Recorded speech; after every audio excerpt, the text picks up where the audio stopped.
Teologi KSI Kupang, kemudian S2 Agama ya UKAU Kupang, S2 Agama dan Masyarakat UKSW, kemudian S3 Pengembangan Kurikulum di UPI Bandung.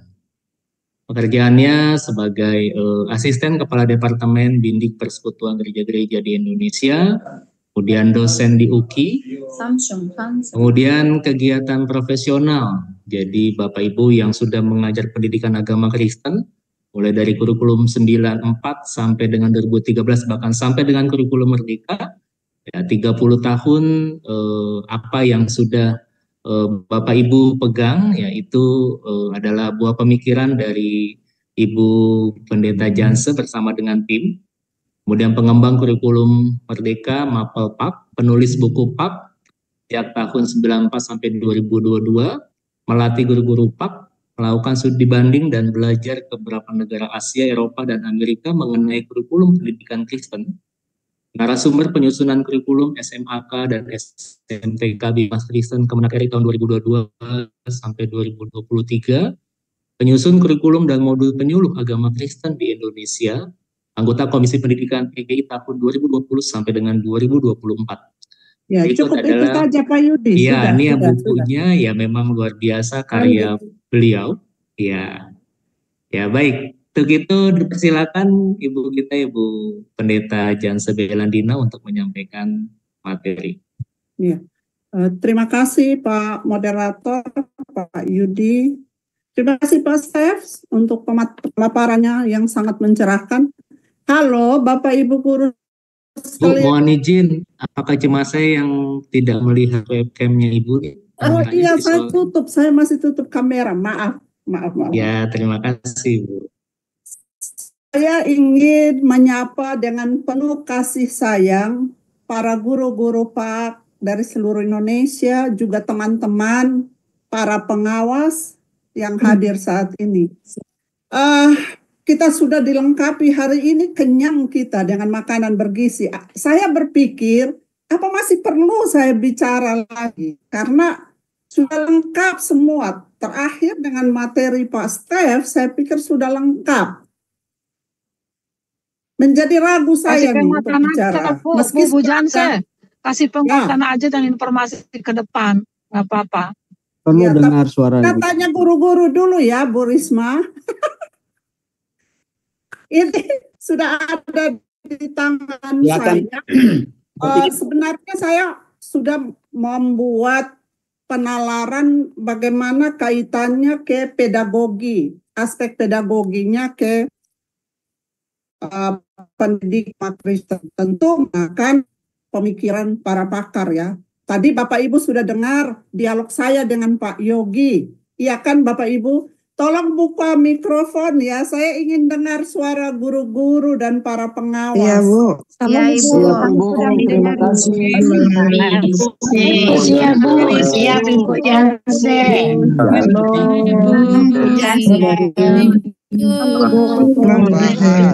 Benar Ibu. Teman-teman. Bu Janse, saya masih pencerahan nih.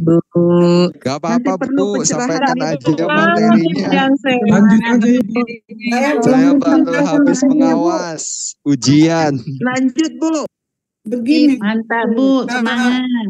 Tadi saya sampaikan juga di awal pertemuan ini untuk menjawab kegelisahan guru-guru ya. Saya pikir yang lebih gelisah juga pengawas, karena pengawas itu ada di garda terdepan ya.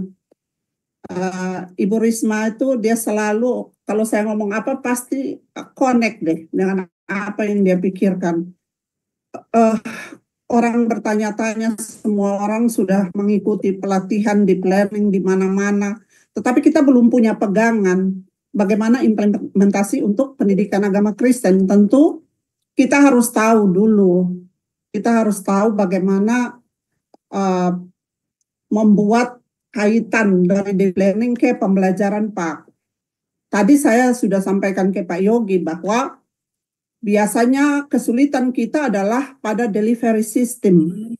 Jadi kalau delivery-nya macet, dokumen sebagus apapun kan tidak akan berguna ya, akan macet. Nah, Meskipun demikian, penting untuk menghasilkan dokumen yang baik, instrumen pembelajaran yang baik.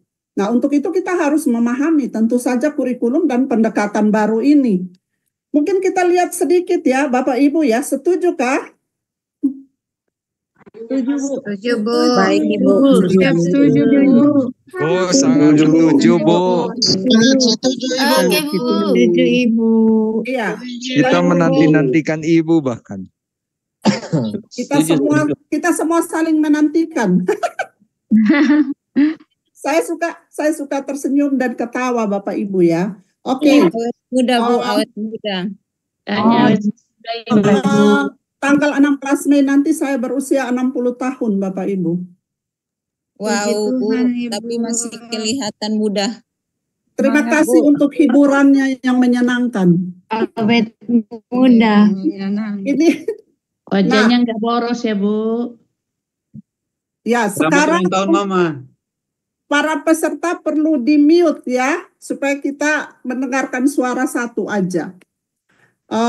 Sebenarnya saya udah siapkan ada pengantar, karakteristik pembelajaran mendalam seperti apa, dan bagaimana model pendekatan terintegrasi atau terpisah. Karena kita dengar tadi Pak Yogi bicara harus pengetahuan dulu, tapi Bapak Ibu dengar ya bagaimana saya merespons. Kalau kita menggunakan model project based learning, ini bisa jalan sama-sama Bapak Ibu. Empat tahap itu tadi ya, tahapan itu bagi saya itu ada dalam satu kesatuan. Kalau kita mengajar pendidikan agama Kristen dan itu bisa jalan bersama-sama.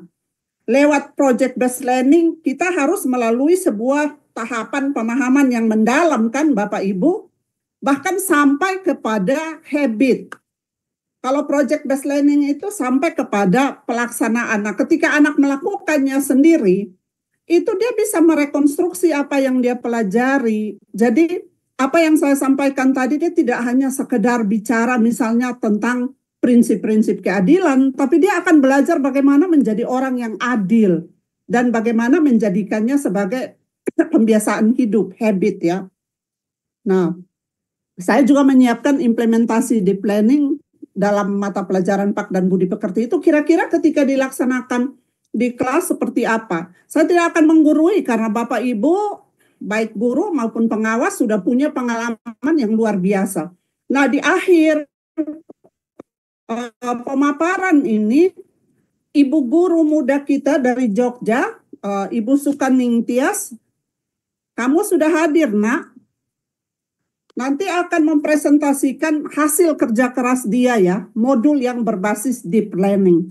Kita akan lihat bersama-sama dan mudah-mudahan itu akan memberikan kita pencerahan dan motivasi ya Bapak Ibu. Ini tidak usah lagi saya katakan.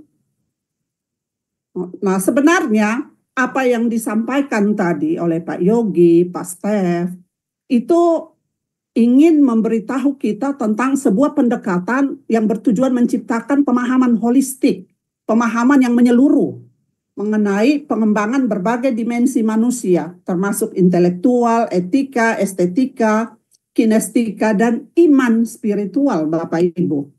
Melalui pendekatan ini beda dengan surface learning yang biasanya juga kita praktekkan, ada pengulangan, hafalan, tapi di deep learning orang didorong untuk tidak hanya memahami materi ya, konsep-konsep, dia menghubungkan konsep dan menerapkannya. Itu paling penting dalam pendidikan agama Kristen.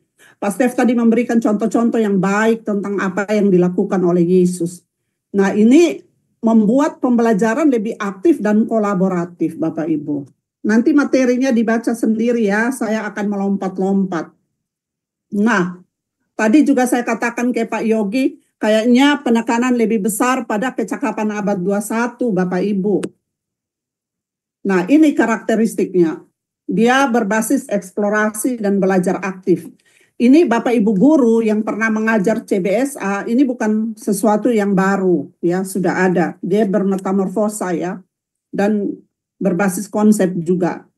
Dia juga ciri khasnya adalah rasa ingin tahu, kemampuan berpikir kritis, kolaborasi, Ini menjadi pilar penting dalam model pendekatan ini. Kalau buku teks bukan satu-satunya sumber belajar, kita udah tahu dari beberapa puluh tahun yang lalu ya. Jadi tidak usah saya bahas. Nah, ini pendekatan dia, pendekatan multidisiplin. Pendekatan ini memungkinkan peserta didik, nanti saya kasih tunjuk apa kaitannya dengan pendidikan agama Kristen. Ini memungkinkan peserta didik menghubungkan mata pelajaran satu dengan yang lain. Dalam pelajaran ekologi, yang modulnya akan dipresentasikan oleh Ibu Guru Sukaningtyas, ketika anak belajar dari sisi iman mengenai ekologi, sekaligus dia belajar IPAS Bapak Ibu, ya kan? Secara tidak sadar, kita juga memperkuat bidang ilmu lain. Nah, inilah unggulnya pendekatan deep learning-nya, menghubungkan mata pelajaran untuk memahami isu-isu kompleks dari berbagai sudut pandang, ya. Ada juga mengenai perubahan iklim, keberlanjutan hidup. Jadi dia belajar juga kecakapan sosial di situ. Dia belajar IPAS juga. Tidak secara langsung ya, tidak secara langsung. Nah, pendekatan ini juga fleksibel ya. Dia menyesuaikan kebutuhan belajar peserta didik. Karena tiap orang kan punya gaya belajar yang berbeda. Dulu ketika lagi booming-boomingnya diferensiasi, semua orang bicara diferensiasi, gaya belajar audiovisual dan sebagainya. Padahal anak punya banyak gaya belajar, punya banyak kebutuhan. Kami di PMM dengan teman-teman guru PAK SMA Jakarta, mana ada Pak Desra, Ibu Bredina, Ibu Sulis, Ibu Agung, kita pernah membahas mengenai bagaimana merancang pembelajaran mengacu pada kebutuhan peserta didik. Nah, deep learning, pendekatan ini memberi kesempatan kepada guru-guru untuk merancang pembelajaran sesuai dengan kebutuhan belajar anak-anak. Ketimbang menyebut mengenai diferensiasi, gaya belajar, saya lebih suka menyebut kebutuhan anak-anak Bapak Ibu. Kebutuhan peserta didik, karena itu jauh lebih luas dari sekedar memplot gaya belajar Bapak Ibu. Nah, ini juga kelas belajarnya lebih heterogen. Kita kenal ada sekolah inklusi ya. Ada seorang mahasiswa Prodi Pak UKI yang melakukan penelitian mengenai pendekatan universal modul. Jadi dia akan melakukan penelitian mengenai modul dan juga penerapannya. Kemudian bentuk penilaian, tadi Pak Yogi udah sebutkan ya, penilaian ini langsung merujuk pada aktivitas peserta didik ya, melalui presentasi, karya, proyek, bahkan mengenai dia berkaitan langsung dengan pembiasaan hidup, sikap peserta didik sendiri, praktik hidup yang dia lakukan. Kalau ditanya apa self-assessment masih berlaku? Masih berlaku. Nah, pendidikan karena pendekatan yang menyeluruh, holistik, maka dengan sendirinya kita memandang proses pendidikan sebagai proses holistik. Untuk apa? Membantu peserta didik tumbuh secara intelektual sekaligus membangun karakter dan empati. Jadi terfokus pada perkembangan sosial emosional peserta didik. Memperhatikan juga ekosistem belajar. Ekosistem belajar sangat penting. Tadi sudah dikemukakan oleh Pak Yogi. Jadi tidak akan saya kemukakan lagi ya. Saya lupa menggerakkan kursor. Nah, ini model pendekatan terintegrasi atau terpisah Bapak Ibu. Kalau mendengar Pak Yogi tadi, banyak guru nanti akan membuat pendekatan yang sangat terpisah-pisah. Nanti penilaian kembali lagi ke masa lalu. Ini penilaian pengetahuan. Ini sikap, ini keterampilan. Akhirnya manusia dibagi dalam 3 ranah. Bagi saya, kita bisa melakukan pembelajaran model terintegrasi dari seluruh tahapan-tahapan itu, Bapak Ibu sekalian. Seperti tadi saya katakan lewat project based learning. Nah, pendekatan deep learning sebenarnya juga mengintegrasikan 3 elemen utama yang dikembangkan agar peserta didik dapat menguasai pengetahuan sekaligus mendapatkan pengalaman lebih bermakna dan mengimplementasikannya dalam konteks kehidupan. Mungkin memang kalau tidak tuntas dalam satu pertemuan, bisa ke pertemuan kedua Bapak Ibu. Karena pada mindful learning, peserta didik aktif berdiskusi dan bereksperimen dengan memperhatikan kebutuhan serta potensi setiap individu. Guru jelas tidak harus hanya menyampaikan teori saja, tetapi juga memberikan anak pengalaman belajar, pengalaman bagaimana dia bekerja bersama teman-teman, bagaimana membangun pemikiran yang utuh untuk kemudian berlabuh pada praktik kehidupan. Karena belajar agama, pendidikan agama, apalagi agama Kristen, tidak cukup hanya belajar konsep. Tadi saya katakan juga, kalau kita membelajarkan konsep yang keliru, maka implementasinya juga keliru. Pembelajaran yang menyenangkan saya lewati. Yang coret-coret tolong berhenti coret ya. Ada satu coretan merah ini. Nah, bagaimana itu dalam PAK? Apa kaitannya? Ada seorang pakar PAK yang luar biasa mengatakan, Donald Miller, PAK itu mencakup 4 proses mendalam. Awareness, kesadaran, niat, pertalian, itu mengasosiasi satu dengan konsep yang satu dengan yang lain, dan asas manfaat, mutuality. Di dalam pendidikan agama, menurut beliau, kesadaran orang dibangun. Sebenarnya belajar pendidikan agama itu bagian dari pendidikan awareness, penyadaran. Kalau kita tahu PAK itu acuan utamanya Alkitab, itu seperti cahaya terang yang menerangi tiap sudut kehidupannya. Jadi ketika guru mengajar, guru sedang menyalakan senter pada kehidupan anak-anak. Kemudian membangun sesuatu dalam dirinya supaya bergerak, merasakan apa yang tengah dibelajarkan. Kemudian menghubungkan satu konsep dengan konsep yang lain.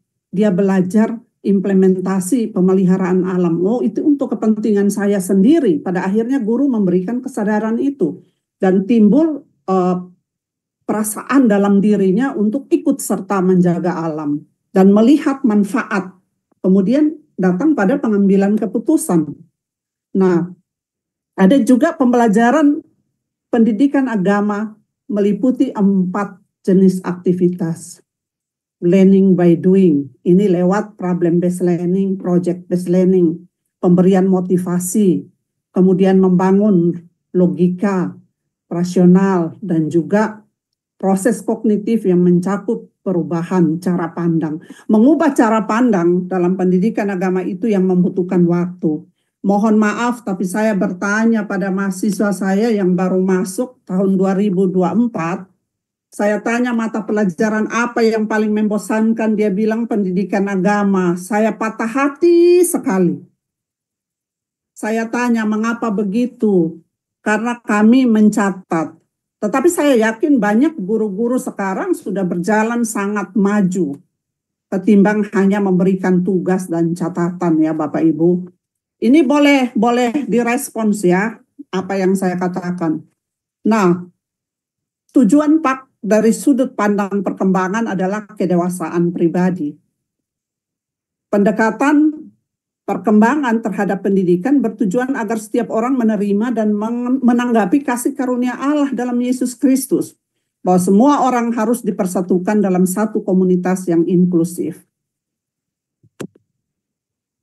Bagi Miller, orang Kristen yang dewasa seperti itu semakin menyadari kasih Allah, dia semakin berniat mengikuti kehendak Allah.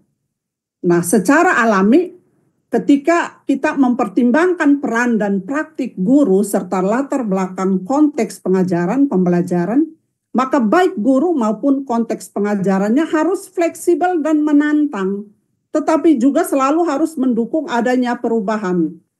Apa kaitannya dengan deep learning? Dengan pembelajaran yang heterogen dan mengacu pada kebutuhan anak, guru bisa memberikan banyak pilihan pada anak-anak. Jangan hanya minta dia praktek ujian, praktek khotbah. Majelis aja tiarap kalau disuruh khotbah. Anak-anak disuruh praktek khotbah di depan kelas. banyak yang masih begitu ya Bapak Ibu guru. Sebenarnya bisa dibuat drama lewat role play misalnya. Itu berapa anak sekaligus yang bisa dinilai dan berapa banyak anak yang bisa ikut serta dalam pembelajaran Bapak Ibu. Nah, Miller memperingatkan kita bahwa perbaikan moral dan iman bukan sesuatu yang otomatis, tapi itu satu proses yang bukan bersifat instan dan bertumpu kepada delivery system Bapak Ibu.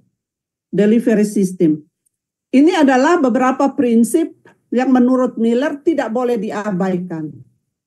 Kesiapan, bagaimana konflik dan resolusi yang harus dibangun di dalam pembelajaran. Anak-anak masa kini menghadapi banyak sekali persoalan hidup. Dan guru Pak dapat menjadi orang yang membantu mereka kuat untuk menghadapi persoalan-persoalan itu. Nah, ini harus didukung oleh kesiapan yang cukup. Jangan lagi copy paste modul dan RPP. Karena Bapak Ibu harus menghasilkan sendiri instrumen pembelajaran. Instrumen harus lahir dari pergumulan kelas. Boleh melihat contoh yang lain, tapi harus disesuaikan dengan kebutuhan di kelas masing-masing. Nah, multiple perspektif. Kita harus melihat dari berbagai sudut. Menghormati anak dalam pembelajaran. Biarkan dia mengemukakan perspektif yang berbeda dengan kita. Baru kita giring sesuai dengan CP, TP, dan KKTP yang kita susun. Nah, mengenai KKTP, ada guru-guru yang itu di daerah mana ya, yang mengatakan bahwa di modul tidak perlu ada CP, tidak perlu ada KKTP. Ini sesat menurut saya, karena KKTP dibutuhkan untuk guru-guru membangun pembelajaran. KKTP itu langsung mendarat ke aktivitas peserta didik, membantu guru merumuskan penilaian Bapak Ibu. Saya nggak tahu aturan dari mana. Tadi sudah saya sampaikan pada Pak Yogi ya. Bapak Ibu perlu mendengarkan. Bapak Ibu pengawas juga guru. Memang ada arahan untuk KKTP tidak perlu. Tapi bagi saya, bagi tim, bukan saya ya. Bagi tim kurikulum PAK nasional, KKTP dibutuhkan Bapak Ibu. Saya sedih sekali waktu diberitahukan bahwa tidak elemen dan subelemen pun tidak ada katanya di modul. Bolehkah ya saya minta dibukakan mikrofon untuk para pengawas dan guru? Saya ingin mendengar para pengawas ini. KKTP tidak perlu ada di modul ajar katanya. TP kita fokus aja pada TP katanya, elemen subelemen tidak perlu ada, CP tidak perlu ada di modul. Itu bagaimana itu Bapak Ibu? Oh, apakah gambar saya kelihatan? Kenapa semua diam? Kok roomnya diam banget ya? Mukanya belum kelihatan, Pendeta. Oh, saya nggak bisa lihat ya. Nah, sudah. Oke, mantap. Saya ingin dengar dari guru-guru dan pengawas. Dari mana itu? Bahwa CP tidak perlu di modul, KKTP tidak perlu. Kalau CP tidak ada, gelap gulita kita. Bagaimana kita menyusun instrumen pembelajaran kalau CP? Izin Bu, sumbernya diperjelas. Bagaimana? Sumber. Jangan, kita tidak boleh membicarakan orang, dosa besar itu. Saya bicara secara umum saja, supaya kalau ada kekeliruan, tolong diperbaiki Bapak Ibu. Saya tegaskan lagi ya, CP wajib ada, CP dalam elemen, subelemen, TP wajib ada, KKTP wajib ada. Sudah dengar tadi? Setuju. Dengan Pak. Setuju. Karena kalau tidak ada KKTP dan CP Bapak Ibu. Setuju pendapat Ibu. Utang belantara. Ya sangat benar Ibu. Bu Jansen, selamat siang. Jason. Itu sumbernya itu ajaran sesat itu Ibu. Ya Bu. Ya, sulit. Bu Jansen. Boleh saya memberikan pendapat? Izin Silakan. memberikan Boleh saya Kita memberikan berdialog pendapat? ya. Satu-satu ngomong. Satu-satu saya ya. dari Gorontalo. dari Iya. Gorontalo. Pak Frans. Ya. Kasih Bu Pendeta. Ini apa yang pernah saya ikuti baik lewat Ibu Jansen dengan juga materi-materi di luar dari Dimas Kristen tentang komponen sederhana dalam perangkat pembelajaran guru. Di situ disampaikan bahwa komponennya yang wajib itu, yang harus itu, meskipun bukan berarti mengabaikan yang unsur-unsur yang lainnya. Itu ada CP, ada TP, baru assessment. Jadi ketika hal itu sudah termuat dalam perangkat pembelajaran itu, bahwa sebenarnya itu sudah. Yang lain-lainnya yang disampaikan tadi, KKTP, elemen dan sub-elemen yang hanya ciri khas dari agama Kristen, kan ada sub-elemennya. Itu bukan berarti mengabaikan. Pasti itu akan termuat dari komponen yang sederhana yang saya sampaikan tadi. Jadi bukan berarti tidak perlu. Kalau tidak perlu, kita sudah membuat aturan sendiri. Sementara regulasinya kan sudah jelas. Hanya menyederhanakan komponen dalam pembelajaran itu, yang sederhananya itu yang penting unsur tadi ini sudah terpenuhi. Dengan tidak mengabaikan yang tadi untuk kita. Di agama Kristen ada sub-elemennya. Nah, ya itu seperti itu. Saya dari Gorontalo, Pak Ferda Frans Sumakul. Terima kasih Ibu Pendeta. Baik Pak, selamat bertemu. Ibu Sulce pengawas. Ibu pengawas dulu, Ibu pengawas. Selamat siang. Selamat siang, Shalom. Shalom. Iya, sesuai penyampaian dari narasumber Bu Pendeta Non, kalau di Kota Bitung dalam penyusunan modul kami tidak pernah mengeluarkan KKTP dan yang disampaikan tadi juga untuk asesmen dan sebagainya. Memang kalau di pembelajaran atau pendidikan yang lain, mata pelajaran yang lain, saya lihat begitu, Bu. Justru kita menampilkan ciri khas dari pendidikan agama itu sendiri. Kita punya elemen dan sub-elemen. Nah, bagaimana kita akan mencapai tujuan itu tercapai ketika kita memiliki KKTP. Kan itu kriteria ketercapaian tujuan pembelajaran. Nah, itu juga akan membantu guru dalam mereka menyusun asesmen. Memang waktu lalu sempat saya mengikuti juga Bu kegiatan yang sama, disampaikan bahwa modul atau RPP itu dibuat sesuai dengan kemampuan masing-masing, yang penting itu bisa dibawakan dalam saat pembelajaran. Yang penting ada 3 langkah, ada 3 unsur, yaitu TP, langkah-langkah pembelajaran, dan asesmen. Tapi untuk agama, kami yang ada di Kota Bitung tidak pernah mengeluarkan satupun dari unsur yang sudah pernah kita ketahui melalui regulasi. Ya, bagus. Seperti itu, teman. Makasih. Terima kasih. Kalau tidak ada CP, Bapak Ibu dari mana dapat TP? Anak lahir dari mana? Nggak ada ibu langsung lahir. berjalan. Itu aneh sekali. Jadi wajib itu CP dalam elemen dan sub-elemen. Bahkan sub-elemen mata pelajaran lain dan agama lain ikut arahan bahwa tidak ada. Tapi kami punya alasan, kami punya argumentasi yang dikemukakan dan diterima oleh Puskur. Bayangkan kalau tidak ada sub-elemen, Bapak Ibu, Allah berkarya, semua materi akan masuk ke sana dan Bapak Ibu akan susah untuk membuat pembelajaran menjadi real. Tapi dengan memecah ke dalam sub-elemen, Bapak Ibu tahu bahwa ini kelompok Allah pencipta ada di sini, Allah penyelamat ada di sini, Allah pembaru ada di sini. Kami hanya membantu Bapak Ibu supaya di lapangan tidak menuju hutan belantara, tapi kita menuju stasiun yang jelas kemana kita akan sampai, akan tiba, ya Bapak Ibu ya. Jadi yang mengemukakan itu tolong bertobat, metanoia, ini menjelang Paskah ini ya.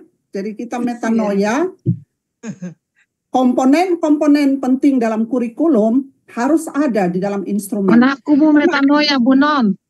Ya, anaknya Bu Risma namanya metanoia. Hari ini kita bermetanoia, Bu Risma.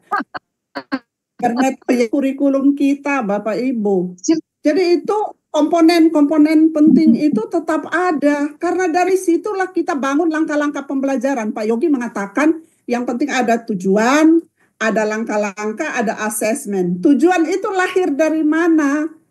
Pak Yogi tidak mengatakan tidak berarti bahwa itu tidak penting. Coba Bapak Ibu tanya. Nanti dijawab. Itu dari CP lahirnya. Kita nggak bisa mengatakan hanya TP. TP lahir dari mana? Emang TP dijabarkan dari mana? Iya kan? Nah, tadi bagus sekali. Saya ingin tahu siapa guru yang tadi bertanya tentang apakah CP akan berubah. Coba angkat tangan tadi. Dari mana ya? Ibu mana? Dari mana ya Pak Yudi tadi yang bertanya itu? Keren banget pertanyaannya. Saya lupa tapi beliau ingat dan bertanya. Halo. Dari Ibu Ungaran, Bu Pendeta. Ya, dari mana? Dari Ungaran, Ibu Ungaran. Agnes. Mana gurunya ya? Saya ingin lihat. Saya Ibu. Salam kenal. Jangan ketemu. Iya Ibu, salam kenal Bu Non. Pasti gelisah ya. Kirain akan berubah CP-nya. Iya betul Ibu. Betul, karena setiap kali ganti menteri pasti kita berubah deh ya, dan kita pikiran. Mudah-mudahan kita bisa tetap pertahankan CP tidak berubah, kita menyesuaikan lewat TP. Itu. Kita menyesuaikan lewat TP Bapak Ibu ya. Terima kasih, tadi sudah mengajukan pertanyaan yang penting ini ya. Iya Bu, makasih. Juga dari Pak Andri tadi, Pak Andri dari Sumba, dari STTGKS.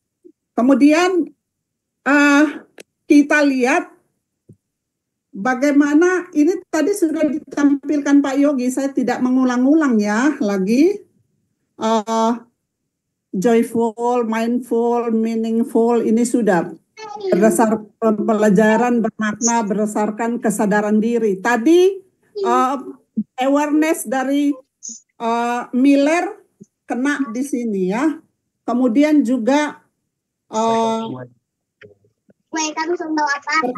kesadaran, pembelajaran penyenangan. Ini pedagogi of love. Kita ingat Ibu Yusti Hatut, pakar PAK dari STT Jakarta. Dia punya buku Mengajar dengan Hati ya. Beliau selalu kasih pelatihan mengenai mengajar dengan hati.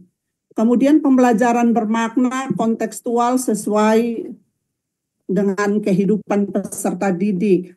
Untuk agama, tadi Pak Steph sudah jelaskan banyak itu lewat Yesus. Nah, pendekatan deep learning ini Bapak Ibu dalam pembelajaran Pak dapat diimplementasikan sebagai satu kesatuan pembelajaran yang utuh dan tak terpisahkan.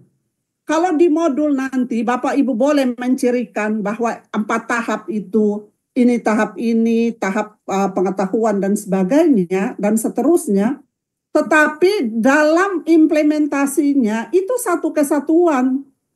Tadi Pak Yogi mengatakan kalau satu kali bisa tercapai ya menurut saya bisa kalau kita membelajarkan lewat delivery system yang tepat. Project based learning. Coba Bapak Ibu pikir, project based learning apa tidak dimulai dengan pemahaman? Dimulai dong, iya kan? Sampai pada refleksi dan bahkan sampai kepada praktiknya. Bahkan sampai kepada habit atau pembiasaan hidup. Setuju tidak Bapak Ibu? Apalagi belajar agama Bapak Ibu. Belajar agama. Ada yang mengatakan membangun untuk apa? Untuk apa belajar logika di agama? Penting banget. Kalau nggak belajar logika, ada orang datang mengatakan, besok Tuhan Yesus datang. Benar-benar suara Tuhan datang pada saya. Mari kita jual semua harta benda kita, karena nggak berguna lagi. Besok Yesus nggak datang, kita gila, karena sudah jual semua. Tapi kalau kita punya logika, kita mengatakan, oke, besok Yesus datang, kita sambut dengan sukacita. Tapi kalau saya tetap punya rumah, biar tetap itu saya miliki, mobil juga. Jadi saya tetap bekerja, berdoa sambil menanti. Nah itu namanya bernalar di dalam pembelajaran Pak. Setiap ajaran iman perlu dipikirkan secara mendalam oleh anak-anak dan dengan membangun kemampuan bernalar baru bisa datang pada pengambilan keputusan, ya Bapak Ibu. Nah, dalam pembelajaran bermakna dan berkesadaran diri, peserta didik menyadari siapa dirinya, komunitas dan dunianya menuju kedewasaan dan hidup bertanggung jawab. Bapak Ibu, kecepatan belajar tiap orang tidak sama dan itu berpengaruh terhadap proses perubahan. Karena itu guru harus peka membuat pemetaan kelas dengan baik, mengacu pada asesmen diagnostik yang dibuat Bapak Ibu. Pembelajaran PAK menjadi bermakna ketika guru mampu membimbing dan memotivasi peserta didik untuk menangkap message dalam pembelajaran serta menghubungkannya dengan konteks kehidupan.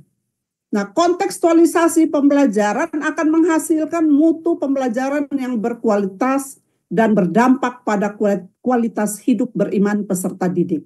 Deep learning ini adalah langkah maju dalam pendidikan, di mana peserta didik tidak hanya belajar untuk tahu, tetapi juga menjadi bagian dari ilmu yang dipelajari dan mengimplementasikannya dalam kehidupan.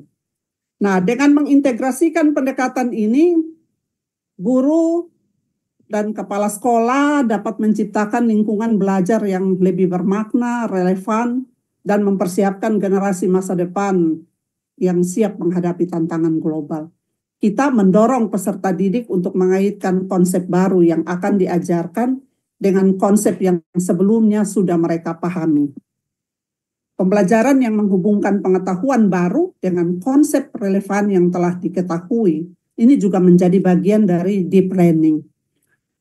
Apa yang dimaksudkan dengan pengetahuan baru? Setiap prinsip iman, setiap penalaran yang disampaikan oleh guru itu dapat berupa sebuah pengetahuan baru, tapi harus berinteraksi dengan konteks kehidupan peserta didik. Satu, Bapak Ibu, terkadang kita lupa bahwa yang kita belajarkan adalah native digital. Anak-anak zaman digital, generasi dengan ciri khas yang berbeda dengan zaman para guru tumbuh dan berkembang. Mereka adalah generasi-generasi yang berpikir secara lurus. Mereka adalah anak-anak yang membutuhkan bukti. Jadi di dalam pembelajaran, kita juga perlu mengikutsertakan mereka. Kita perlu juga membuat pilihan-pilihan dan ajukan kepada mereka. Model seperti apa yang mereka sukai, aktivitas seperti apa yang mereka inginkan.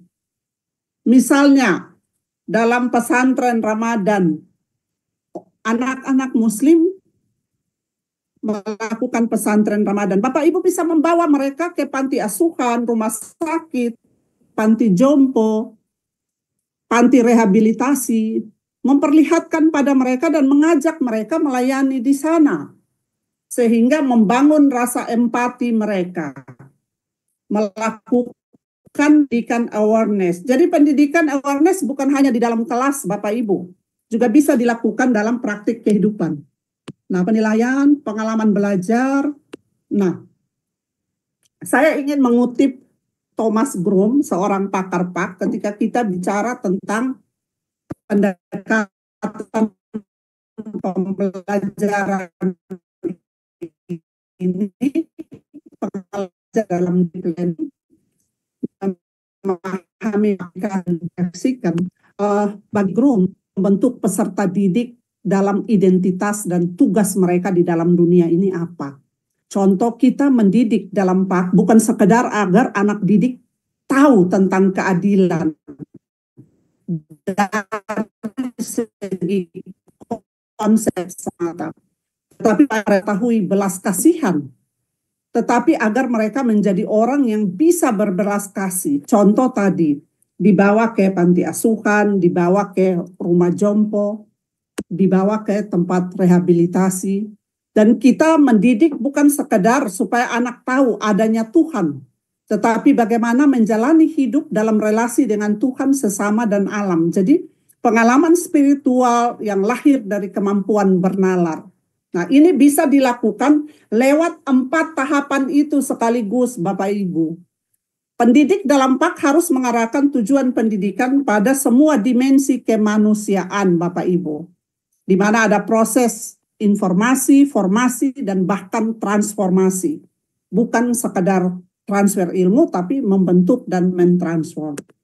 Saya pikir cukup seperti itu. Nah, atas dasar itu, Bro mengusulkan bahwa tujuan PAK yang tertinggi adalah hikmat atau wisdom. Jadi, anak-anak kita didik sebagai agen atau subjek yang menyadari siapa dirinya, mengetahui, menginginkan, dan melakukan apa yang paling memanusiakan manusia, dan memberi kehidupan apa yang baik, apa yang bisa dia lakukan. Dia mengetahui tentang yang baik, mencintai yang baik, dan melakukan yang baik, Bapak Ibu. Itu dulu, kita pasti sudah tidak sabar ingin melihat modul yang akan dipresentasikan. Tadi dalam sesi Pastef, mungkin ada yang mau ajukan pertanyaan. Pak Yudi, saya serahkan ke Pak Yudi. Saya merasa tidak terlalu pede untuk bicara karena semuanya sudah lengkap. Ya, Bu Pendeta ini bisa aja ya. Itu Bu Pendeta hanya saya ingin memperlihatkan 3 tahapan itu yang bisa dibelajarkan sekaligus secara holistik. Saya takut ini nanti di lapangan jadi macam-macam bunga di taman. Terjemahannya. Mudah-mudahan Bapak Ibu guru yang ikut sosialisasi hari ini bisa menjabarkan dengan baik dan memberi pencerahan pada teman-teman Bapak Ibu. Supaya jangan lagi kita kembali ke kurikulum KTSP nantinya.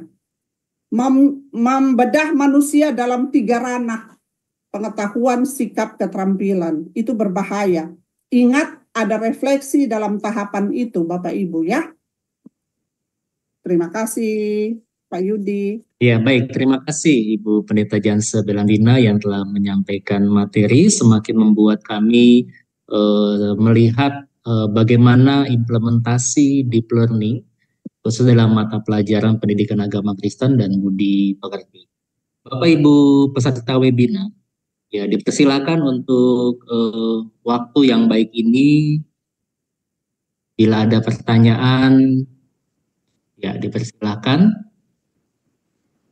Ya itu admin sudah membagikan link presensi.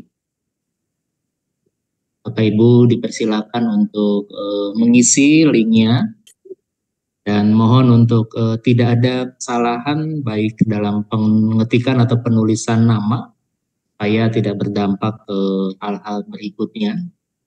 Iya, Pak Yudi mungkin ya, saya ingin melihat modul itu. Betulkah Bapak Ibu? Ini lagi di mute ya, makanya diam. Biasanya ribut. Saya sudah betul Bu, betul. Oh iya, sudah dibuka. Siap menunggu Bu. Saya sudah disamper nih. Langsung tadi kami tunggu. Share, Bu. Betul Bu. Oke, mau lihat modulnya langsung kah? Iya Bu. Boleh langsung saja Bu. Lengkap. Tidak sabar melihat Bu modulnya yang ada. Beberapa catatan saya dulu Pak Yudi. Jadi kalau ada yang menyesatkan tidak perlu CP, elemen, subelemen, katakan tidak. Karena seluruh komponen kurikulum harus utuh dalam instrumen Bapak Ibu ya. Dan yang menyebarkan itu metanoia. Sebentar lagi kita pasca. Bapak Ibu yang sudah melakukan mengikuti sosialisasi, berikan pencerahan saya menyebarkan Bu metanoia. Para pengawas. Para pengawas itu adalah ujung tombak, garda terdepan. Tergantung pengawasnya Bunda. Saya percaya pada para pengawas Ibu Ketua Pokjawasa. Para pengawas itu luar biasa. Jadi harus menjadi ujung tombak, garda terdepan, melakukan penyadaran Bapak Ibu. Nah, sampaikan juga bahwa kita upayakan kurikulum kita disesuaikan hanya penyesuaian lewat TP, kita upayakan. juga instrumen dalam 4 tahapan itu dapat kita belajarkan secara holistik, terintegrasi, tergantung model yang kita pilih. Kalau memang modelnya tidak bisa diintegrasikan, ya apa boleh buat, tetapi harus diupayakan dipenuhi. Ketiga, jangan lupa kita membelajarkan PAK, message-nya harus tersampaikan. Dan jangan sampai delivery system yang kita bangun menghilangkan esensi belajar mengajar PAK. Begitu pula penilaian Bapak Ibu ya. Dan berikut, jangan lupa belajar PAK supaya banyak orang bisa gantikan Ibu Jansen. Amin. Izin Ibu Jansen, izin boleh bertanya? Boleh. Nama Eh, saya Jansen, bukan Jansen ya Pak. mohon maaf Bu Yans, mohon maaf. Begini pertanyaan ini juga merupakan juga penguatan ya bagi kami guru khususnya di daerah, khusus secara pribadi terkait dengan asesmen. Ada Pak Dev. Tadi sudah disampaikan oleh Ibu Yanse tentang aspek integrasi itu, aspek yang harus dimiliki oleh peserta didik, yaitu baik itu pengetahuan, afektif dan juga psikomotorik itu terpadu. Sekarang yang menjadi kesulitannya Bu begini, ketika dalam penyusunan soal, terkadang jujur saja kami untuk mempermudah, terkadang juga copy paste. Tapi juga kami menyadari seperti tadi itu harus metanoia, bertobat. Harus membuat soal sesuai dengan kebutuhan siswa, sehingga benar-benar kompetensi dari siswa yang kita didik itu benar-benar objektif. Cuma kesulitannya Bu, itu tadi itu contoh soal-soal yang hot, terkadang kami di daerah jujur saja masih terkadang kesulitan. Di mana struktur dalam soal itu mencakup 3 ranah yang harus dicapai oleh seorang siswa. Apalagi kemarin ketika diminta kepada kami guru agama bagaimana membuat buatlah soal numerasi untuk pendidikan agama. Nah, itu juga kami seringkali kesulitan karena kami sesuaikan dengan materi yang kami yang ada sesuai dengan kurikulum yang dipegang. Barangkali itu saja tentang asesmen dan juga bentuk-bentuk soal. Bentuk-bentuk soal yang pas bagi siswa, khususnya sekolah menengah. Kebetulan saya mengajar di sekolah SMA Negeri 6 Gorontalo Utara, dan sekolah kami adalah pilot project penerapan disiplin positif. Itu satu pendekatan perilaku tidak tepat siswa tanpa hukuman. Terkadang dalam praktek kehidupan yang kami alami di sekolah, khususnya bagi siswa kami, karena memang kalau bicara tentang jumlah, siswa memang sangat terbatas. Dari jumlah sekian 500-an siswa, jumlah yang saya bina itu hanya 15 dari kelas 10, 11, dan 12. Namun demikian dalam prosesnya saya melihat bahwa mereka bisa mengaktualisasikan diri sebagai siswa Kristen dengan nilai-nilai Kristen yang positif. Karena saya kaitkan dengan tadi mungkin terkait dengan kemitraan. Bagaimana kehidupan bergereja mereka itu kemudian saya kaitkan dengan yang di sekolah. Sehingga penilaian saya ini tidak hanya terbatas ketika anak di sekolah, tapi saya juga merekam atau profil mereka ketika mereka ada di rumah dan di gereja. Tetapi yang selalu menjadi kesulitan saya itu membuat struktur soalnya itu yang mencakup 3 ranah. Terima kasih. Terima kasih. Ditangkap. Pak, kita perlu pelatihan untuk soal, tapi begini, soal-soal pendidikan agama Kristen juga harus yang berdampak, membangun nalar. Jangan sebut tempat, Musa menerima 10 loh batu di mana, itu nggak berdampak sama sekali. Siapa yang bikin Batra? Saya harap tidak ada lagi yang seperti itu. Soal-soal itu harus berdampak. Dan mengenai penilaian holistik, Pak, ketika Bapak menilai misalnya diskusi atau diskusi, sebuah diskusi kan akan dipresentasikan, Bapak akan menilai dokumennya, kinerja ketika diskusi. Itu bisa beberapa aspek sekaligus, Pak. dicapai di situ. Ada beberapa aspek, bahkan 3 ranah itu sekaligus bisa tercapai di sana lewat penilaian itu. Apalagi project based learning, membedah kasus, problem based learning, Bapak. Nah, soal-soal esai itu pilihan ganda, ada pilihan ganda kompleks, pilihan ganda biasa. Nah, yang kompleks itu yang membangun nalar kan biasanya. Tapi lihat juga jenjang dan fase, Pak. Saya lihat beberapa buku terbitan BPK Gunung Mulia juga membuat buku dengan soal-soal ganda sederhana dan kompleks. Ada contoh soal. Andi juga bikin dengan contoh-contoh soal. Jadi kalau lihat di buku-buku yang diterbitkan itu ada contoh soal yang sudah disampaikan di sana, Pak. Dan itu dibikin oleh guru-guru yang sehari-hari berproses di kelas. Kita memang perlu pelatihan khusus untuk penyusunan soal-soal yang berdampak, soal-soal HOTS. Saya lebih suka menyebut soal berdampak daripada HOTS.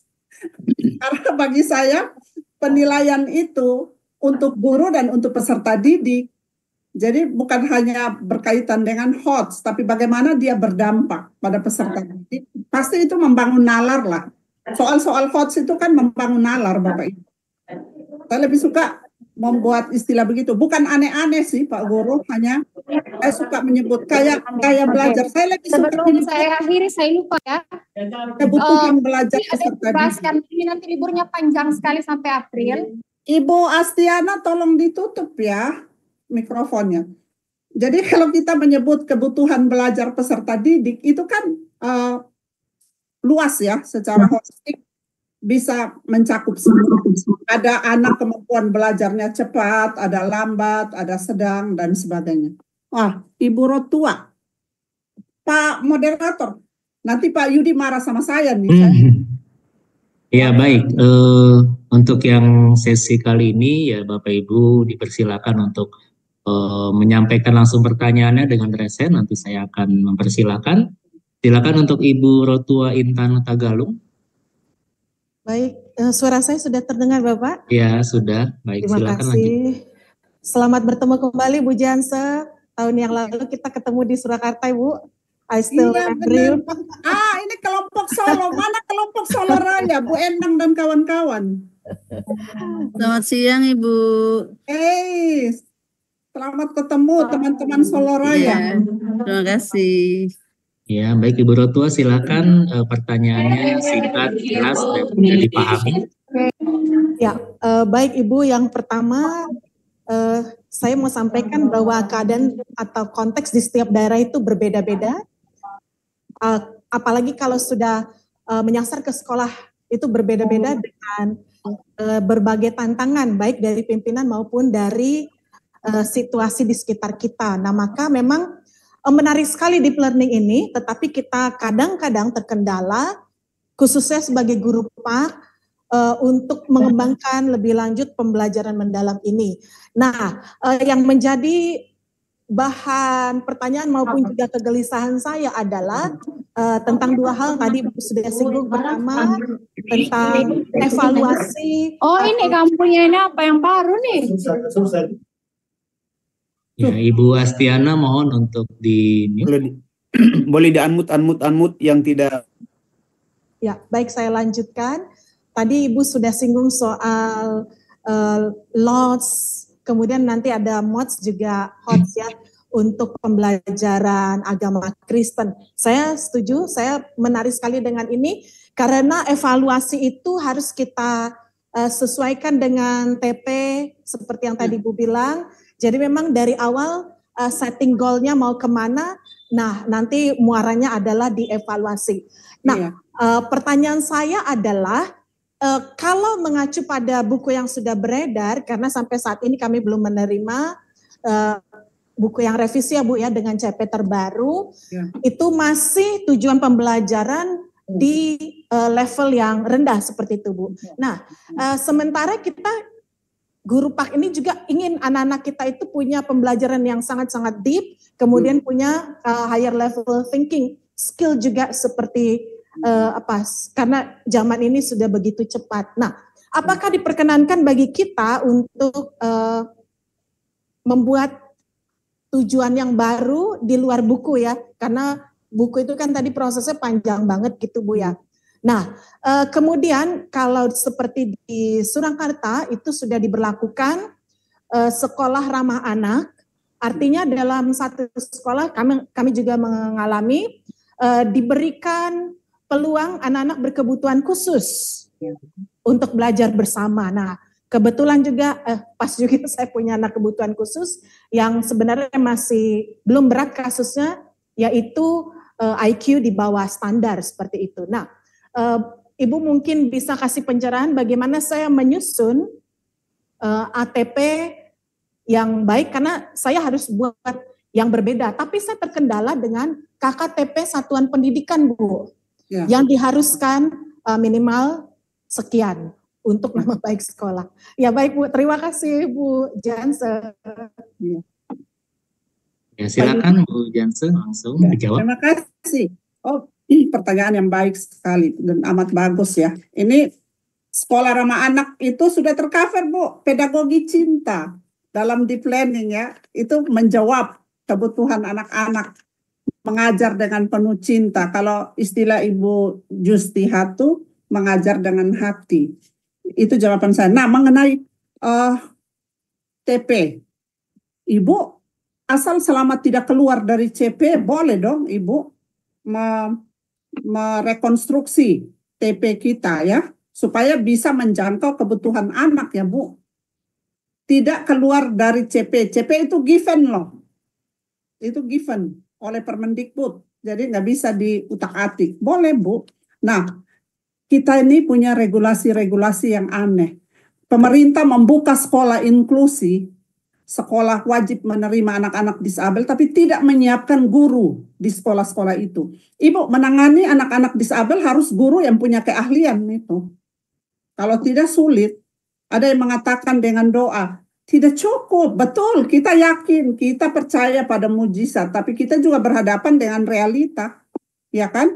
Jadi dibutuhkan orang expert di bidangnya untuk mengajar anak-anak itu. Kalau Ibu bertanya tentang bagaimana merekonstruksi TP supaya bisa menjangkau anak-anak berkebutuhan khusus. Ada Ibu Dina Restanti di sini dari beliau juga menyusun CP-TP untuk pendidikan khusus.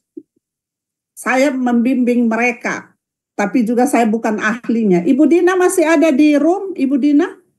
Iya, Bu. Nah, boleh menolong kita? Ya, siap. Kita juga punya CP khusus untuk pendidikan khusus ya Bu Jansen ya. Iya. Bisa dipantau di situ juga. Mungkin Ibu Guru ini bisa ambil. Ada CP untuk pendidikan khusus Bu dengan TP ya Bu Dina ya. Iya. Tapi Ibu Dina punya pengalaman bagaimana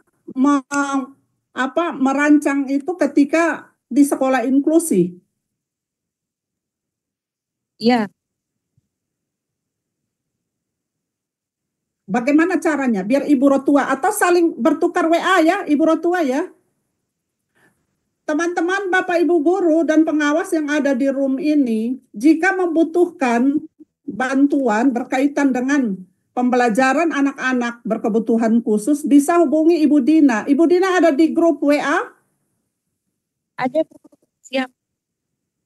Oke, Ibu Dina ada di grup WA ya, Bu Rotua? Jadi itu bisa saling berkomunikasi. Karena saya bukan ahlinya, saya membimbing materi dari aspek kurikuler. Aspek kurikuler. Ibu Dina yang menyusun dengan teman-temannya. Oke. Iya, baik Bu Pendeta. Berikutnya ada dua yang resen. Yang pertama ada Pak Obed dan juga Ibu Ilu.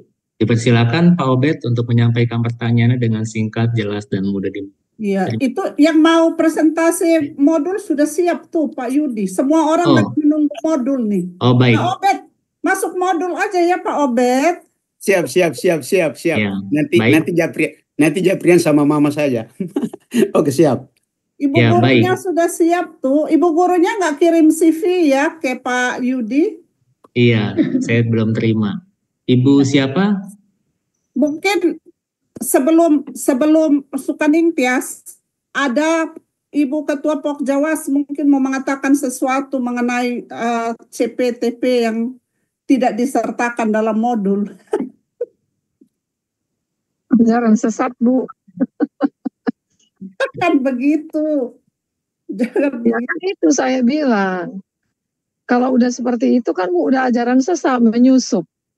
Kan banyak kali Bu, kita-kita ini kelebihan pintar. Jadi saya sendiri aja juga bingung. Kalau nggak pakai CP-nya terus dari mana lahir? Nah gitu. Karena banyak Bu, kita-kita ini mencontek mata pelajaran lain. Itu yang saya lihat ya, ikut seminar ini, ikut seminar ini, ikut seminar ini. Akhirnya infonya nggak valid.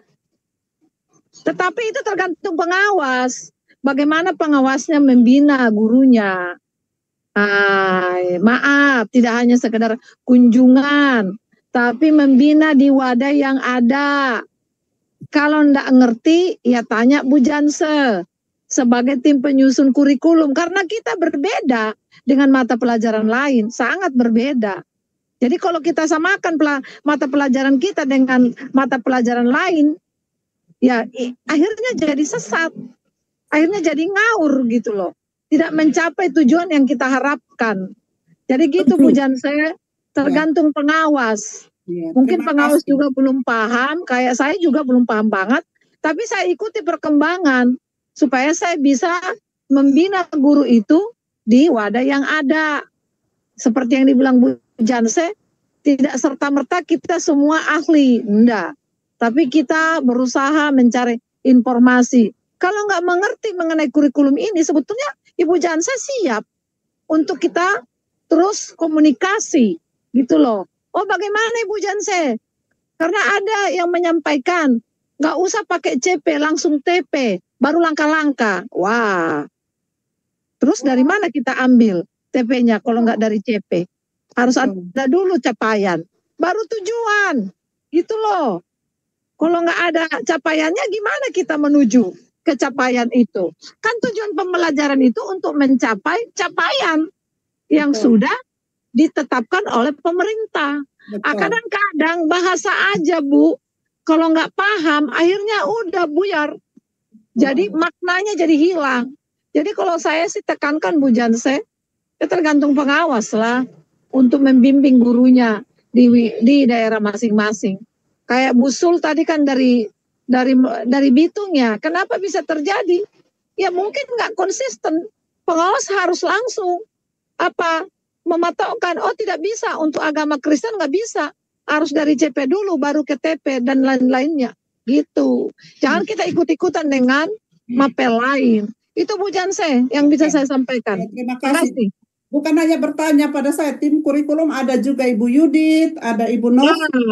Ada Bu, tapi memang yang lebih santer itu Bu Janse, yang lebih komunikatif dengan kami. Kalau Ibu Yudit sama yang lain jarang lah, ya jujur kita sampaikan. Nggak mau juga kita. Tapi mereka akan siap juga untuk menjawab. Ibu ya kan, ya nggak apa-apa sih Bu. Tapi kan mungkin teman-teman kan yang save namanya Ibu Janse, bukan di save namanya Ibu Yudit. Kan gitu. Nah, makanya saya kasih tahu sekarang. Ada banyak penerus, ada banyak sekali teman-teman. Nanti satu saat Ibu Risma, Pak Yudi juga. Bukan saat lagi. Sudah saatnya memang Pak Stef sudah ada di sana. Ada banyak sekali. Ada guru-guru. Mana Pak Yusuf? Nah ini pengawas dari Jogja ini. Udah muncul dia. Itu juga. Siapa? Bu Ningrum. Mana dia? Selamat siang. Terima kasih. Kami di Jogja memang kami ketika menyampaikan kepada guru-guru kami, khususnya kami selaku pengawas Kabupaten Bantul, itu memang kami tetap komplit konsisten ya, karena memang CP, kemudian TP, kemudian elemen dan seterusnya itu merupakan rangkaian arah daripada proses pembelajaran itu sendiri. Sehingga ketika itu tidak ada, maka seperti yang disampaikan oleh Ibu Janse Blandina tadi, kita seperti orang berjalan tanpa tujuan atau tanpa arah. Maka kami selalu menekankan bahwa proses itu merupakan rangkaian daripada pembelajaran itu sendiri. Bahkan kami melakukan supervisi pembelajaran di kelas supaya guru benar-benar melakukan seperti yang dituliskan atau yang diamanatkan dalam kurikulum Merdeka itu sendiri. Yang tentunya nanti juga di dalamnya ada dengan deep learning ini kita masukkan untuk bagaimana pembelajaran kurikulum Merdeka itu diwarnai dengan pembelajaran yang mendalam. Maka ketika kami pada saat ini menerima pembelajaran atau workshop ini sungguh-sungguh sangat bermanfaat bagi kami untuk lebih lagi menerapkan pembelajaran kurikulum Merdeka yang berdasarkan deep learning tadi. Terima kasih Ibu Janse, Ibu Risma, selamat siang. Terima kasih. Makasih. Ya, baik Ibu Pendeta Janse, Ibu Pengawas, Ibu Risma. Juga menyikapi dari yang pertanyaan dari Bapak Ibu sehubungan dengan implementasi deep learning dalam pendidikan agama Kristen. Kita akan menyimak pemaparan dari Ibu Guru. Mohon izin namanya Bu Janse siapa? Persilakan. Ya, dipersilakan. Memperkenalkan diri, lengkap, harus lengkap. Ya, terima kasih Bu Janse, Pak Yudi. Perkenalkan, saya Sukaning Tias atau Bu Tias dari Yogyakarta, khususnya Kabupaten Gunung Kidul. Saya sebenarnya mengajar SMA, cuma saat ini saya bersama Bu Janse sedang menyusun LKPD untuk tingkat SMP dan SMA dengan penerbit Andi seperti itu. Nah, ini kemarin gimana? Pengawasnya siapa? Loh. Ya. Pengawasnya siapa? Ya, silakan dilanjutkan Ibu Sukaning Tias. Ya, saya kemarin diminta membuat modul ajar. Bapak Ibu, mohon izin mungkin saya bisa share screen. Pengawasnya Bu siapa? Info dulu dong. Oh, pengawasnya Pak Narto, Sunarto. Ya, mantap. Temannya Ibu Risma tuh. Mohon izin saya bisa share screen. Izin dulu sama beliau, izin dulu Pak Narto, izin tuh gurunya. Iya, saya tidak bisa share screen. Ya, mohon izin admin untuk menjadikan Ibu Sukaning Tias sebagai co-host. Ya, sebenarnya modul ajar ini sudah pernah saya ikutkan, pembelajaran saya ini saya ikutkan di lomba guru transformatif Bapak Ibu di salah satu universitas di Semarang ya. Waktu itu temanya, waktu itu kebetulan temanya itu tentang pembelajaran menyenangkan. Joyful learning. Mantap, gurunya Pak Narto. Ya, ya. Tapi waktu itu karena temanya hanya joyful, tapi waktu itu saya dengan lantang mengatakan mohon maaf, pembelajaran saya tidak hanya menyenangkan, tapi juga bermakna, dan saya tidak mencabut siswa saya dari konteksnya waktu itu. Apakah menang? Tentu tidak, karena waktu itu temanya yang dimau adalah hanya joyful gitu. Sementara waktu itu saya memakai ini belum tampil ya. Oke, sudah tampil. Suaranya jelas ya Nak? Kurang jelas? Kurang jelas suaranya Bu. Ya.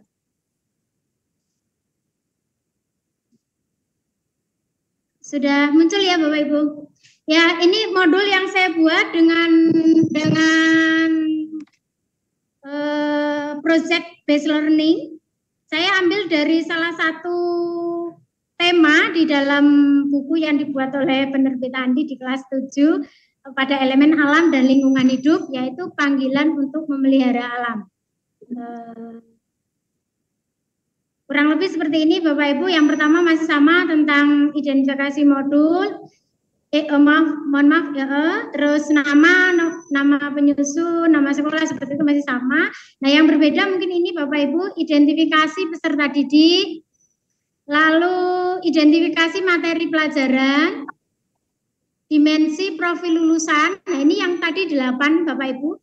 Ini saya masukkan semua, sebenarnya tidak harus semua, tapi mungkin materi ini dimensi mana sih yang sesuai gitu ya. Nah, ini untuk sementara saya masukkan semuanya. Lalu capaian pembelajarannya memahami bahwa manusia diberi tugas oleh Allah untuk mengelola serta memelihara alam dan lingkungan hidup. Kemudian ada topik pembelajarannya. Ini topik pembelajaran itu materinya Bapak Ibu.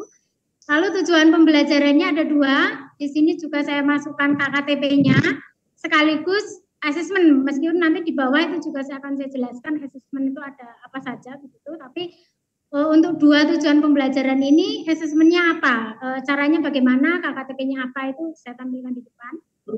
Lalu tadi praktek pedagogis itu metodenya ada project based learning, ada diskusi kelompok, ada observasi, ada presentasi. Lalu mitra belajar itu dengan siapa saja sih siswa atau peserta didik ini akan belajar, selain dengan gurunya tentunya. Nah, di sini karena nanti proyek anak-anak akan terjun ke masyarakat, maka mitra belajarnya peserta didik adalah masyarakat di sekitar tempat tinggal siswa. Lalu bisa juga mungkin kalau ada komunitas yang bergerak di pelestarian alam, bisa juga ini jadi mitra belajar. Lalu lingkungan belajar, tadi lingkungan belajar itu ada ruang fisik, ruang virtual,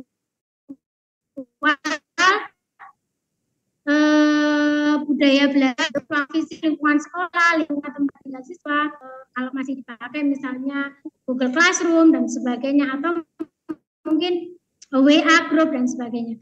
Lalu budaya belajarnya ada kolaboratif, berpartisipasi aktif.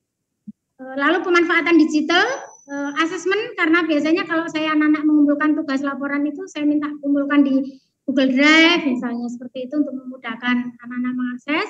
Lalu ada video yang saya ambil dari YouTube, lalu ada e-book, ada e-news ya, berita-berita koran online seperti itu.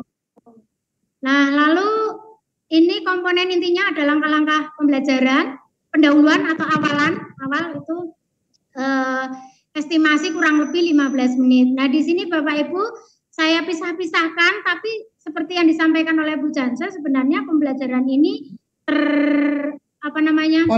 terintegrasi, ya, tidak terpisah-pisah. Cuma ini hanya saya ingin menunjukkan saja contoh joyful itu yang mana, mindfulnya di sebelah mana begitu.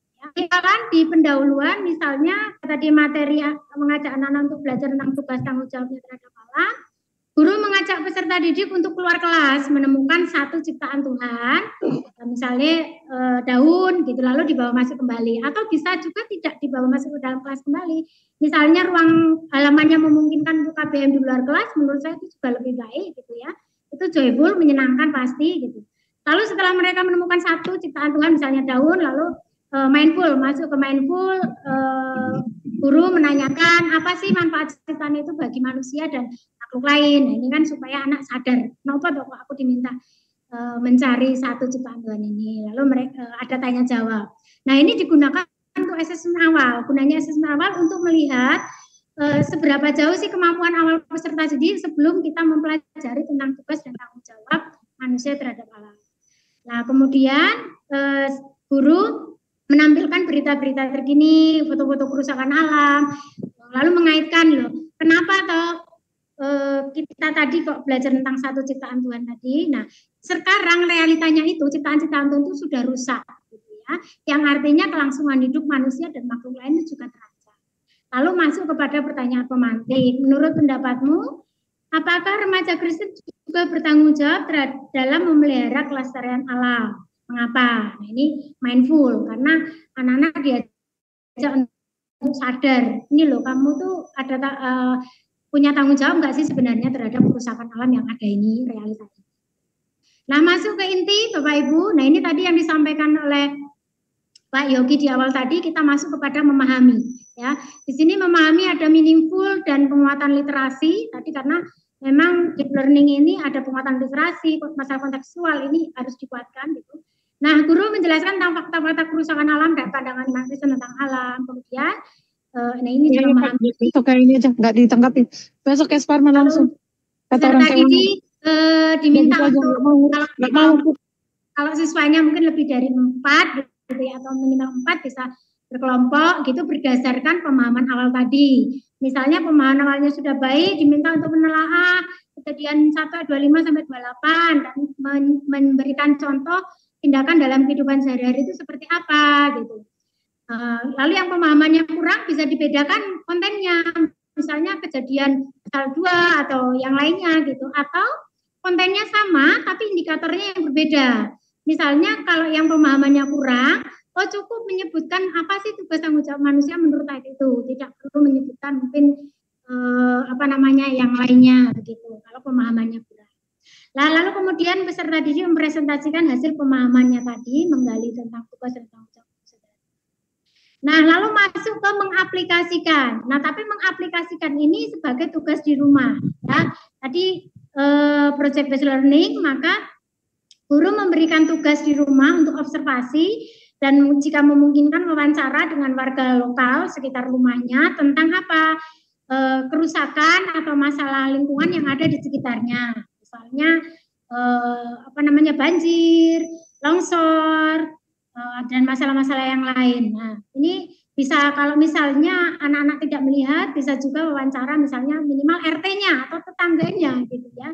Nah, ini artinya anak-anak mulai mengaplikasikan. Nah, kemudian ini di pertemuan selanjutnya, Bapak Ibu, tadi setelah anak-anak observasi, mencari masalah lingkungan yang ada di sekitarnya, anak-anak ini sebelum ke pembelajaran diajak untuk bermain games atau quiz.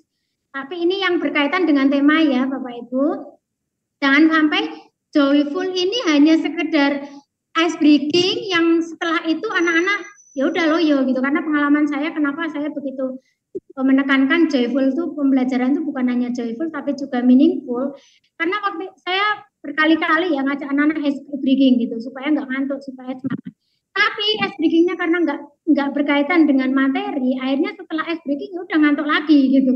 Jadi ice breaking itu atau kuis atau game itu juga menurut saya harus sesuai dengan ya sejalan lah paling tidak dengan materi yang akan kita bahas. Sehingga ini tadi nyambung begitu. Nah selain joyful juga meaningful permainan atau kuis yang diberikan. Lalu anak-anak menyampaikan hasil observasinya, masalah yang ditemui. Nah, setelah masalah ditemui, tadi kan masih ranah mengaplikasikan. Peserta didik mencoba berdiskusi solusi penyebabnya apa sih masalah itu, gitu ya. Misalnya banjir, jalanan depan rumah saya banjir, Bu. Gitu. Nah, penyebabnya apa, gitu. Dampaknya apa, gitu ya. Lalu solusi yang bisa kamu lakukan itu apa, gitu. Nah, ini didiskusikan dalam kelompok. Setelah diskusi, mereka presentasi. Nah, masih di pertemuan selanjutnya masih membahas tentang itu dan masih dalam ranah mengaplikasikan. Ini anak-anak diajak untuk menonton video Pandawara Group, gitu ya. Bapak Ibu mungkin pernah lihat yang sekelompok pemuda suka membersihkan sungai kotor dan sebagainya. Kenapa saya tampilkan ini? Karena anak-anak akan saya ajak untuk melakukan aksi nyata, tindakan nyata sebagai wujud tugas atau tanggung jawab dia memelihara alam. Nah, dari apa? Dari masalah yang sudah mereka temukan di sekitarnya. Jadi benar-benar kontekstual, tidak jauh di angan-angan atau di negara mana gitu, tapi benar-benar yang ada di sekitar siswa. Nah, masalah yang sudah ditemukan, anak-anak kemudian ini mindful, meaningful, dan joyful. Kenapa saya tampilkan semua? Karena anak-anak menurut saya juga akan lebih senang menyelesaikan masalah yang benar-benar nyata yang ada di sekitarnya. Lalu mereka berdiskusi. Nah, kalau misalnya peserta didiknya banyak, bisa dikelompokkan berdasarkan mungkin satu desa atau satu kecamatan. Supaya apa? Supaya lebih berdampak Bapak Ibu. Misalnya satu desa ada 2 siswa atau 3 siswa. Oh ya. Lalu pilihlah masalah yang ada di sekitarmu salah satu dari mungkin setiap siswa yang sudah menemukan masalah lingkungannya. Lalu didiskusikan gitu ya, kira-kira apa yang bisa saya lakukan, kapan saya bisa melakukan aksi itu, siapa saja yang akan saya ajak kerjasama, begitu. Nah, sebenarnya ini bisa dilakukan di ranah SD, SMP maupun SMA Bapak Ibu, tapi mungkin aksinya, tingkatan kesulitan aksinya yang bisa dibedakan. Saya pernah mendampingi anak SD waktu itu, mereka mengobservasi lingkungan, ada orang buang sampah sembarangan gitu ya, sehingga sampah itu menumpuk di pinggir jalan. Saya tidak memberikan opsi apapun, tapi anak-anak waktu itu memberi usul, oh Bu, kita mau membersihkan sampah itu. Nah, setelah itu ketika sudah bersih, kan biar orang tidak membuang sampah lagi ke situ, maka anak-anak itu membuat kuburan palsu itu loh Bu. Jadi tanah dibuat gundukan lalu dikasih nisan, biar orang-orang itu takut untuk membuang sampah di situ. Nah, ya tingkatannya kalau SD mungkin seperti itu. Nah, kalau SMA yang pernah saya dampingi itu mereka benar-benar membersihkan sungai gitu ya, supaya yang banyak sampah mereka terjun membersihkan sungai. Jadi aksinya seperti itu. Nah, setelah mereka beraksi di pertemuan keempat Bapak Ibu, ini di tahap merefleksikan ya. Tadi ada memahami, mengaplikasikan dan merefleksikan.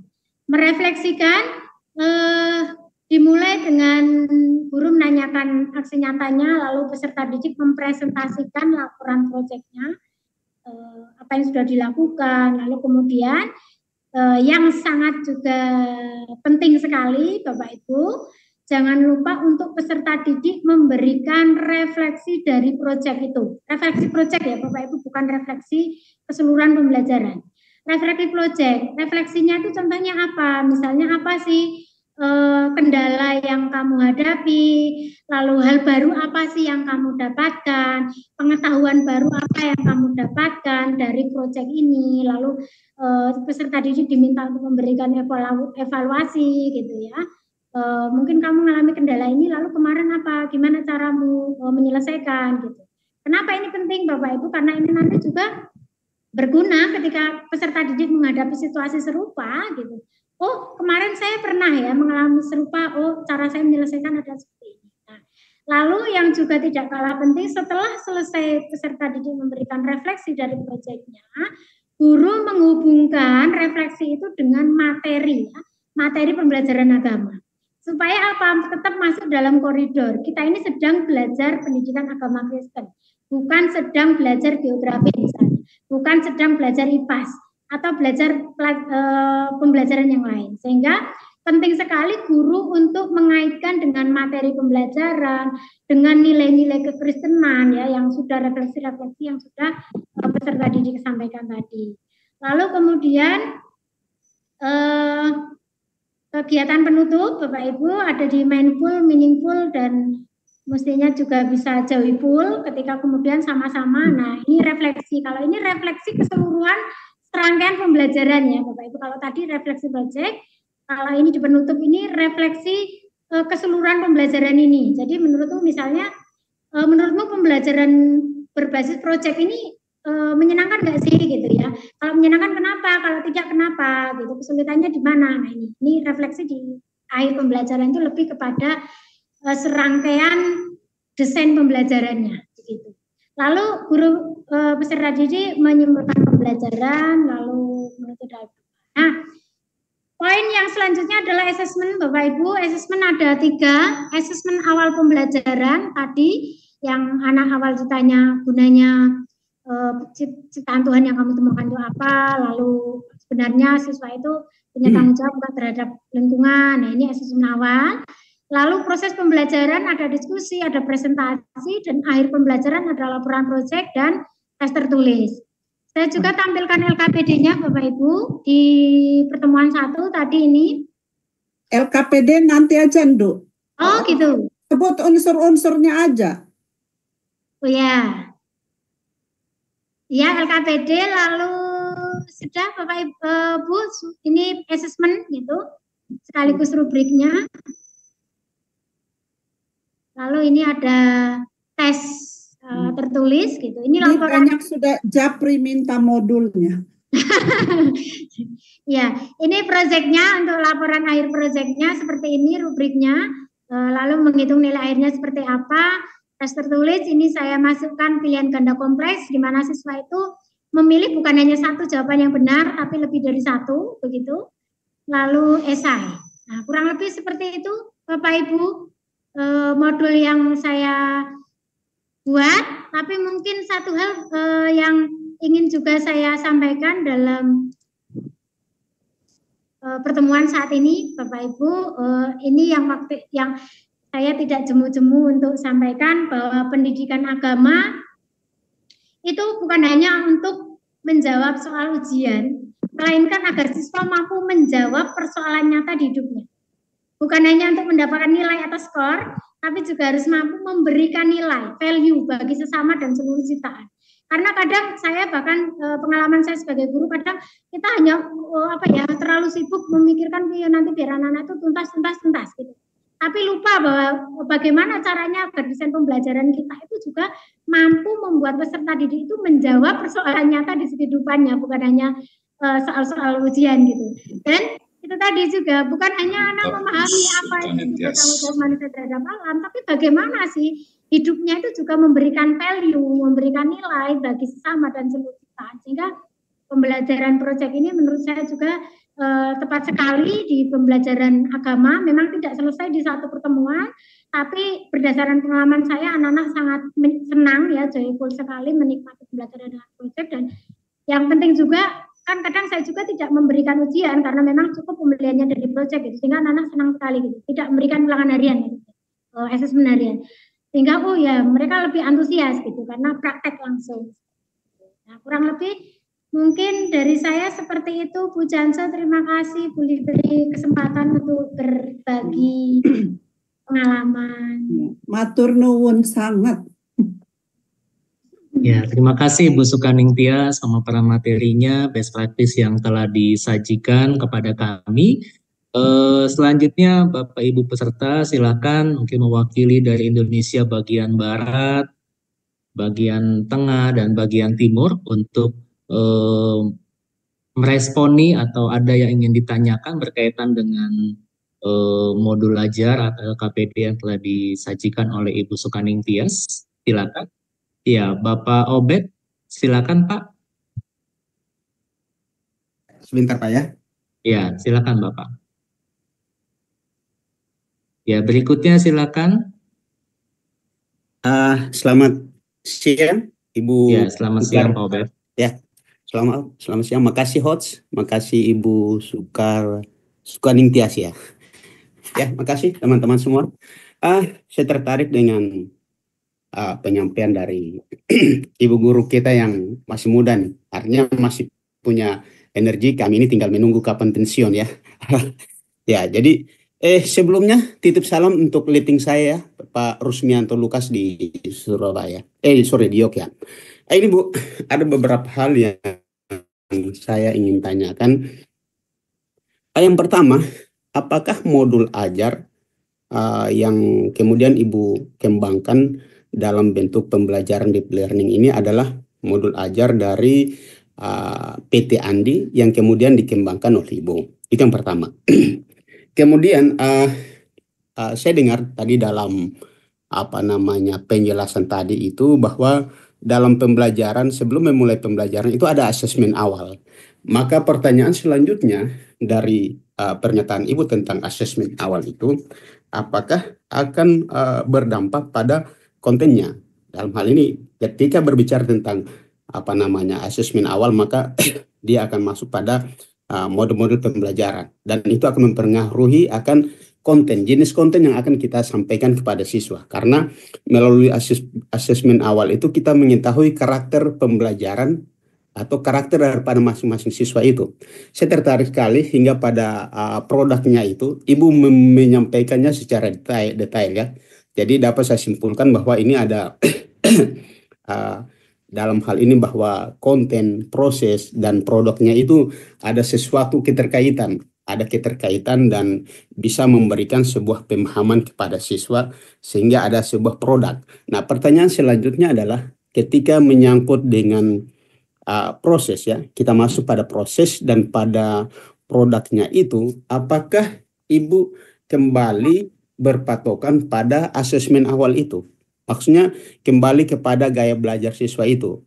Seperti itu atau tidak? Karena dalam penjelasan Ibu tadi, Ibu hanya menyampaikan tentang prosedur atau langkah-langkah yang harus Ibu sampaikan atau Ibu kerjakan harus diselesaikan oleh siswa. Maka pertanyaannya saya adalah, apakah dalam pembelajaran selanjutnya itu atau dalam hal produknya itu terpengaruh atau masih bertolak ukur dengan asesmen awal atau tidak? Karena kembali lagi, mohon maaf 1 menit lagi, penjelasan Ibu berarti ada keterkaitan mulai dari terlalu panjang Pak Obed. Siap. Oke, terima kasih. Langsung mendarat aja. Ya, demikian Bu. Jadi pertanyaannya adalah, apakah saya pikir sudah selesai tadi, Ibu tadi sudah paham ya, Ibu. Iya, Pak Obed ingin bertanya apakah asesmen kognitif mempengaruhi materi dan proses. Iya, seperti itu. Itu satu detik, udah. Terima kasih. Ya, bisa saya tanggapi? Silakan Ibu Sukaning Tias. Untuk materi memang saya ambilkan dari salah satu materi dari buku yang diterbitkan oleh Andi, mungkin sebentar lagi ya, yang akan di launching begitu. Lalu kalau asesmen awal, iya berdampak pada konten, iya gitu. Oleh sebab itu tadi ketika anak-anak diskusi itu saya bedakan kontennya, Bapak. Jadi misalnya anak yang pemahamannya sudah tinggi, itu kontennya kejadian 1 ayat 25 sampai 28. Sementara yang kontennya kurang, pemahamannya kurang, saya berikan konten yang lain, misalnya kejadian 2 gitu. Atau indikatornya yang berbeda. Misal pemahamannya sudah baik, anak-anak dikasih juga selain mencari tahu tugas tanggung jawab manusia berdasarkan Alkitab, maka memberikan contoh tindakan dalam kehidupan sehari-hari, sementara yang pemahamannya kurang tidak. Jadi lebih seperti itu, Bapak. Nah, apakah juga mempengaruhi produk begitu ya tadi asesmen awal itu? Nah, kalau itu bisa iya, bisa juga tidak, Bapak Ibu. Tergantung mungkin produk yang mau disampaikan atau yang diinginkan oleh guru itu seperti apa gitu. Nah, kalau contohnya yang mau dibedakan, misalnya kalau pemahaman atau kesulitan masalah yang dipilih oleh siswa itu susah, misalnya terjadi penggundulan hutan yang dilakukan oleh misalnya pabrik besar gitu kan. Rasanya kan susah ya untuk siswa melakukan aksi nyata. Nah, mungkin bisa dipermudah produknya itu, kamu membuat video ajakan untuk menjaga hutan misalnya seperti itu. Jadi lebih seperti itu Bapak. Bisa produknya bisa juga berbeda dari berdasarkan asesmen awal tadi. Mana yang anak-anak sudah expert, mana yang anak-anak belum, bisa dibedakan. Ya, baik, demikian jawaban dari Ibu Sukaning Tias. Baik. Berikutnya saya persilakan satu pertanyaan lagi karena waktu kita sudah 13.07. Silakan Bapak Ibu yang masih ingin bertanya berkaitan dengan mungkin juga tadi materi yang disampaikan oleh Bapak Stefanus, Ibu Janse maupun juga Ibu Sukaning Tias. Baik, dipersilakan Ibu Nungki. Kita fokus modul aja Pak Yudi. Oh baik, dengan demikian. Silakan Ibu Nungki di pertanyaan kisar mengenai modul. Ya, terima kasih buat kesempatannya. Singkat saja ya, karena waktu juga. Tadi disampaikan oleh Bu Sukaning Tias bahwa Bu Sukaning Tias tidak mengadakan ujian. Mungkin yang dimaksud itu penilaian harian ya.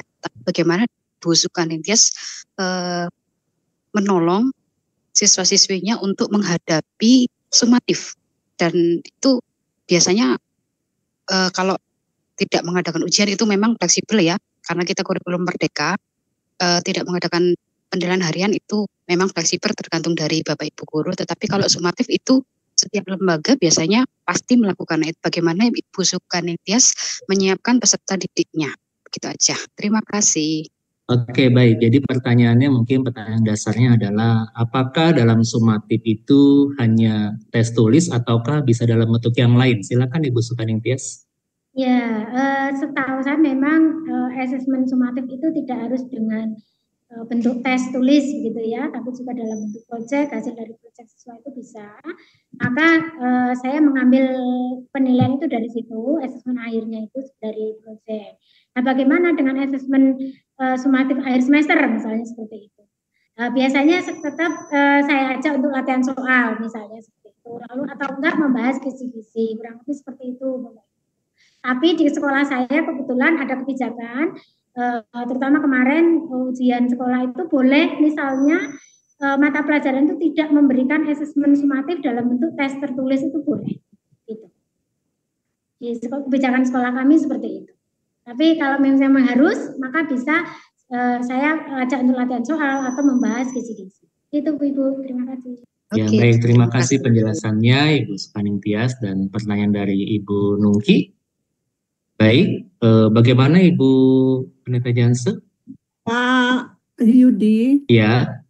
Minta komentar dari para pengawas yang ada. Ya, komentarnya lagi keluar Zoom tuh, Ibu Risma kata sudah di mana. Para pengawas, masih ada teman-teman saya pengawas yang tadi belum bicara, mungkin ada komentar atau apa. Silakan. Baik, dipersilakan Bapak Ibu pengawas pendidikan agama Kristen. Atau Pak Guru Selamat Telam Benua, Pak Dev Lumi dari IAKN. Pak Dev masih ada nggak? Ibu-ibu pengawas, bapak-bapak pengawas? Enggak ya? Ya, ini ada Bapak Selamat Telam Benua. Pak Selamat, biar kita selamat semua. Ya, silakan Bapak. Oke, baik, terima kasih kesempatan yang diberikan. Saya setuju dengan yang Bu Sukaning, karena itu juga yang kami lakukan waktu kami buat modul juga ya di sekolah, dan itu tidak harus kami buat asesmen, tidak kami melakukan asesmen seperti yang tadi mengerjakan itu, tetapi kami mengambil di bagian proyeknya mereka. Karena kalau sudah tercapai TP-TP-nya itu sudah sama CP-nya, sudah nggak lakukan lagi asesmen itu. Begitu yang sudah kami lakukan di sekolah. Tapi esensi belajar mengajar Pak nggak hilang kan? Kayak seperti yang dikatakan Ibu Sukaning Tias. Kalau itu tetap.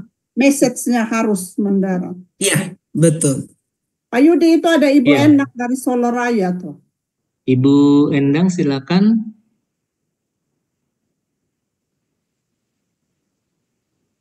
Oh, baik. Halo Ibu, selamat siang. Ya, silakan Ibu Endang. Oke, terima kasih waktu yang diberikan sangat membantu